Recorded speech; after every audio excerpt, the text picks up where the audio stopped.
इसमें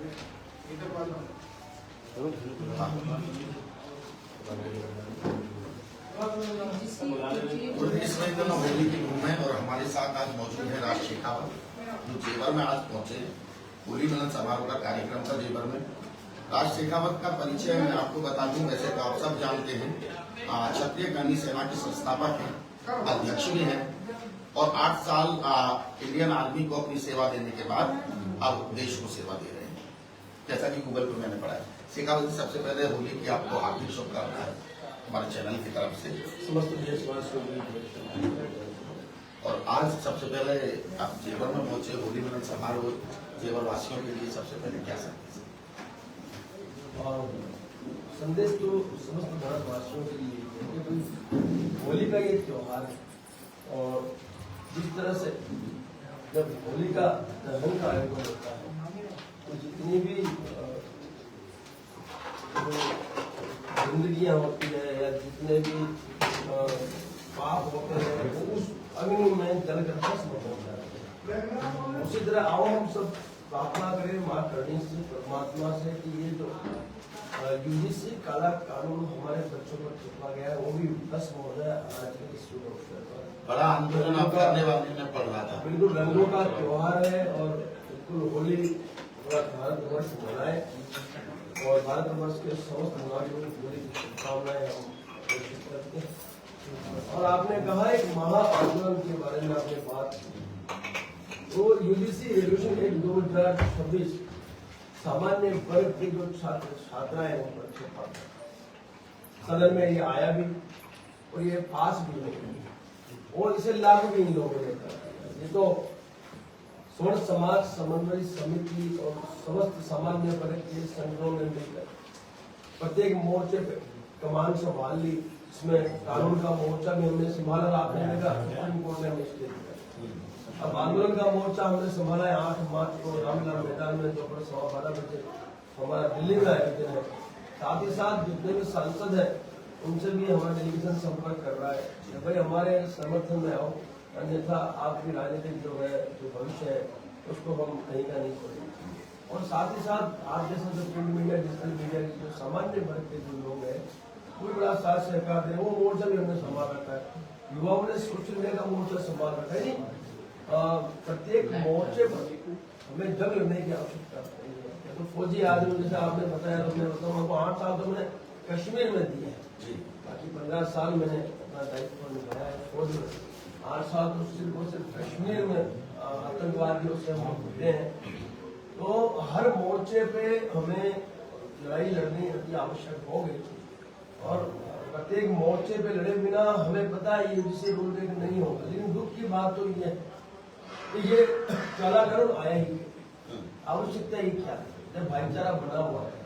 पहले तो आपने धर्म के आधार पे हम लोगों को बांट दिया, हिंदू मुस्लिम कर दिया, फिर आपने मुस्लिम को बना दिया। सर मैं एक बार रुकना चाहूंगा क्योंकि बात किसी के बारे में हो रही है तो समझना ये भी जरूरी है कि बहुत से लोग इसे सही ठहरा रहे हैं, गाँव की जनता यूजीसी को समझ नहीं पा रही है। तो एक बार अगर थोड़ा समझा सके आपके माध्यम से समस्या उस पर भी मैं आऊंगा, लेकिन मैं देश की जो जनता है उनकी आंखें भी बनवा चाहिए। जिस भाजपा को हमने श्रेष्ठ वोट देकर बड़ा बनाया, सत्ता में बिठाया, आज वही भाजपा हमारे जो सामान्य वर्ग के जो बच्चे हैं, छात्र छात्राएं हैं, उनके भविष्य को असुरक्षित। ये वही भाजपा है जिन्होंने धर्म के नाम पर सत्ता हासिल, मैं हिंदू मुस्लिम धर्म के नाम पर रहा।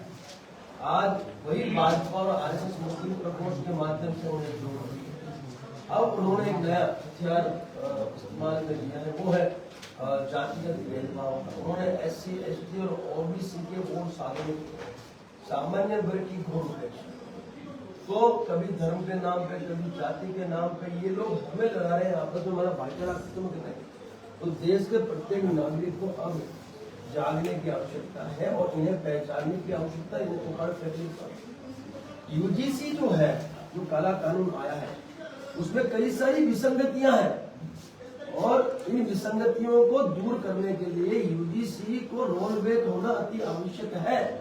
और जो विसंगतियां हैं उन विसंगतियों को मैं विस्तार से बताना चाहूंगा आपके माध्यम से देश के प्रत्येक नागरिक को कि भाई इसमें पहली बात तो सामान्य वर्ग का जो बच्चा है जन्म लेते ही उसको अपराधी घोषित कर दिया सरकार ने। पहली बात तो ये हमें स्वीकार नहीं होती, क्योंकि इस गजट में कहीं भी सामान्य वर्ग के न्याय की बात नहीं, जबकि समानता का अधिकार, स्वाभिमान से जीने का अधिकार इस देश के प्रत्येक नागरिक को संविधान ने आर्टिकल 15 के तहत दिया, ये हम जानते हैं। तो फिर ये भेदभाव सिर्फ और सिर्फ वोट की राजनीति करने के लिए, तो ये हम कराएंगे नहीं। तो पहली बात तो ये है कि ये जो गजट आया है वो गजट असंवैधानिक है, सुप्रीम कोर्ट ने इस पर स्टे लगाया है और इनको सरकार को नहीं होता है, और आरोप सिद्ध नहीं होने के बावजूद भी जिसपे आरोप लगाया है वो फरियादी पर कोई कार्रवाई नहीं कर सकता। यानी जिसने फरियाद किया है यदि वो झूठा भी है, उसने जानबूझकर गलत फरियाद भी कर दी है, तो भी उस पर कोई कार्रवाई नहीं होगी। ये तो गलत बात है, ठीक है। अब इसके बाद मैं बताऊं आप, इन्होंने एक और प्रावधान इसमें रख दिया कि जिसने फरियाद की है उस फरियादी की पहचान भी गुप्त रखेंगे। यानी आरोपी को ये भी पता नहीं होगा कि भाई कहाँ पर फरियाद किसने की है।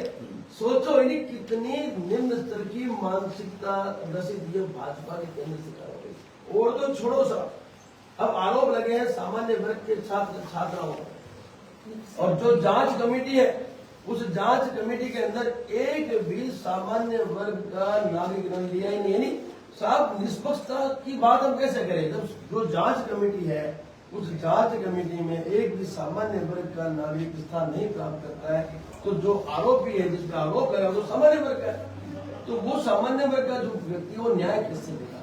ये भी ठीक है, ये तो हो गया ही नहीं, यहाँ भी इन्होंने हमने भेदभाव किया। तो वो भी छोड़ो, इन्होंने जो संस्थापक है, कर्मचारी हैं, जो वहाँ की फैकल्टीज हैं, उनको भी इसमें अपराधी बना दिया। यानी वो पढ़ाएंगे कैसे?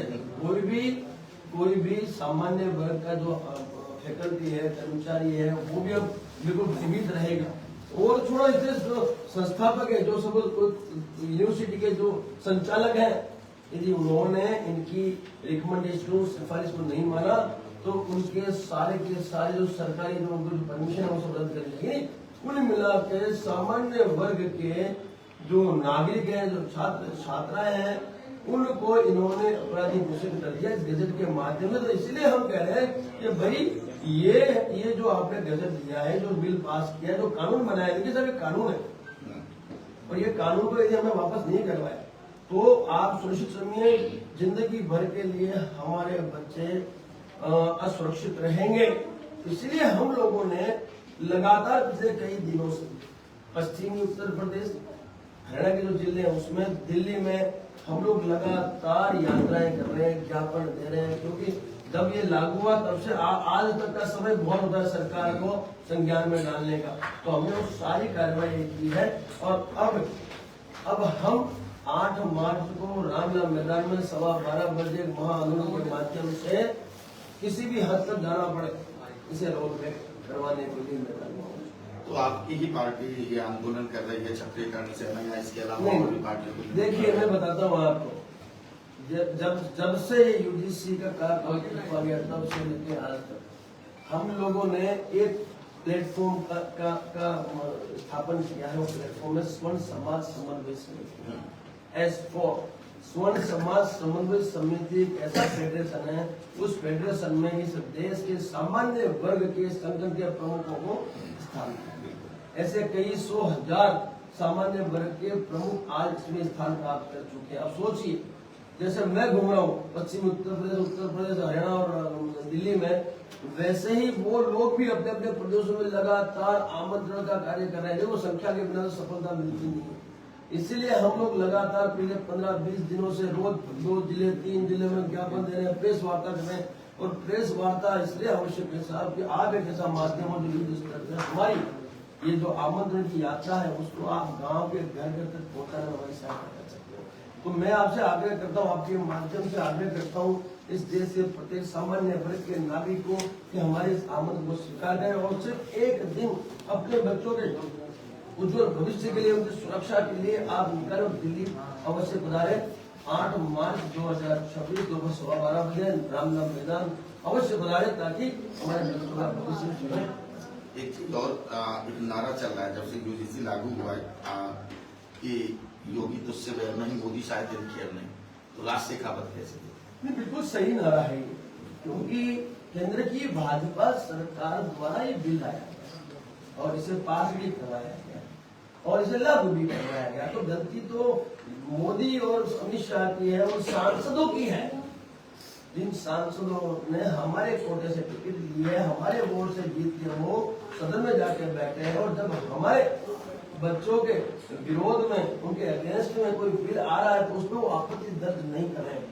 तो इसमें योगी जी का क्या दोष? हमने तो योगी जी को कहा है, हमने तो बार बार एक प्रेस में कहना योगी जी को, हमने तो शुरू में ये कहा था कि आप पार्टी बना लो, आपको प्रधानमंत्री बनाने के लिए हम करनी सेना वाले जितनी भी ताकतें लगा देंगे और सामान्य वर्ग या जो भी सनातन धर्म को मानने वाले जो लोग हैं पूरी ताकत लगा देंगे आपको प्रधानमंत्री करने के लिए। हम तो तैयार है, लेकिन यदि भाजपा से आप जुड़े रहोगे तो भाजपा का तो खात्मा सुनिश्चित करने वाले यूजीसी को लेकर पूरा भारत देश आक्रोशित। हम तो कह रहे आज भी कह योगी जी यदि पार्टी बनाते हैं तो हमने जो पार्टी बनाई है अखंड करनी पार्टी जो बनाई है हमने, एक हमारे मित्र हैं जो अग्निहोत्री जो उन्होंने बनाई है राष्ट्रीय अधिकार मोर्चा, तो ये दोनों पार्टियां उन्हें मर्ज कर दें, हम तैयार है। योगी जी यदि पार्टी का गठन करते हैं तो हम तैयार है और यदि योगी जी चाहे तो दोनों पार्टियों में आकर इसकी अध्यक्षता ले सकते हैं और प्रधानमंत्री की दावेदारी कर सकते हैं।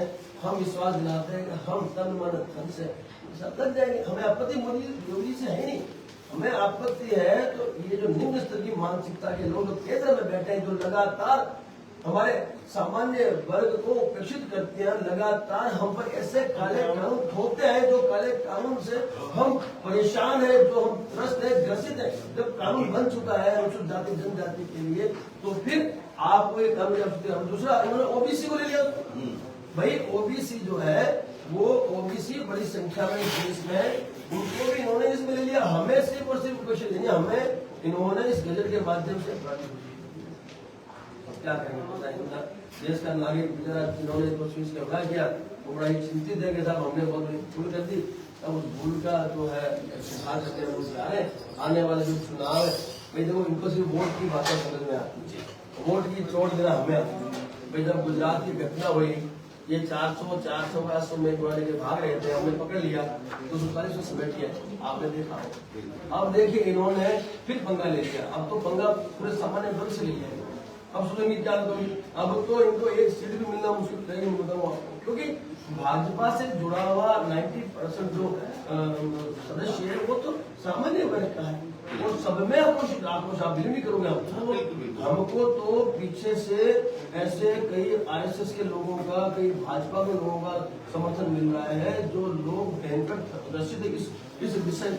तो कुल मिलाकर आक्रोश भयंकर है और यदि यूजीसी रोलबैक में ये आनाकानी करते हैं तो इनको उखाड़ फेंकने की पूरी तैयारी होने लगी है। और मैं आपके माध्यम से इस देश के सामान्य वर्ग के प्रत्येक नागरिक को शपथ दिलाता हूँ, माँ करने की माँ विंध्यवासिनी की अपनी कुलदेवी की आपको कसम है, यदि आपके बच्चों के भविष्य को सुरक्षित करना है तो आपको अपनी कुलदेवी की कसम है, जब तक यूजीसी रोलबैक नहीं होता है तब तक इस केंद्र की भाजपा सरकार को हम मतदान नहीं करेंगे और नहीं करने देंगे।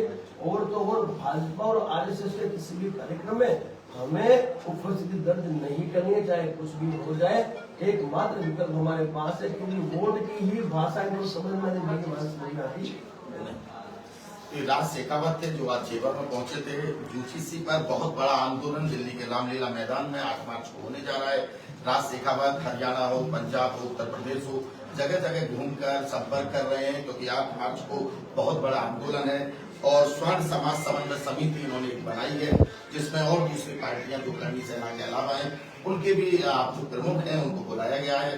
तो दिल्ली के रामलीला मैदान से राज शेखावत क्या करने वाले हैं 8 मार्च को, ये तो देखने वाली बात होगी। फिलहाल राज शेखावत का कहना है, जो हमने योगी के ऊपर सवाल किया, कि योगी से कोई बैर नहीं है और अब की बार बीजेपी को वोट की चोट लगेगी। कैमरामैन ओम प्रकाश के साथ मोहित कर्णेश ठाकुर, जेवर।